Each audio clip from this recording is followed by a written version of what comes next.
ಕರಾವಳಿ ಜಿಲ್ಲೆಗಳಲ್ಲಿ ಮುಂಗಾರು ಮಳೆ ಬಿರುಸುಗೊಂಡಿದ್ದು ಉಡುಪಿ ಜಿಲ್ಲೆಯಾದ್ಯಂತ ಧಾರಾಕಾರ ಮಳೆಯಾಗುತ್ತಿದೆ. ಜಿಲ್ಲೆಯ ಸ್ವರ್ಣಾ ನದಿ, ಸೀತಾ ನದಿ ಮತ್ತು ಸೌಪರ್ಣಿಕಾ ನದಿಗಳಲ್ಲಿ ನೀರು ತುಂಬಿ ಹರಿಯುತ್ತಿದೆ. ಮಾರಣಕಟ್ಟೆ ಬ್ರಹ್ಮಲಿಂಗೇಶ್ವರ ದೇವಸ್ಥಾನ ಜಲಾವೃತಗೊಂಡಿದೆ. ನದಿಯ ನೀರು ಶ್ರೀ ಕ್ಷೇತ್ರದ ಒಳಗೆ ನುಗ್ಗಿದೆ.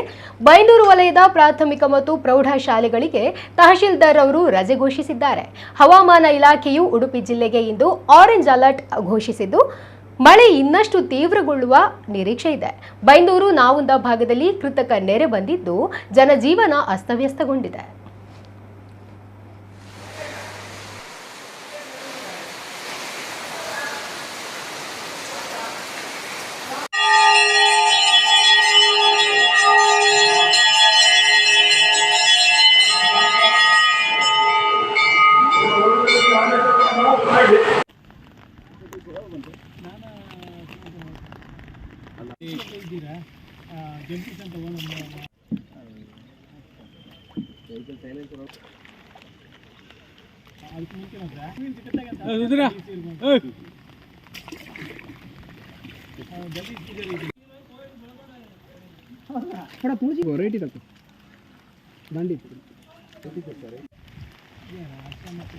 आदर्श राजेश पाटिल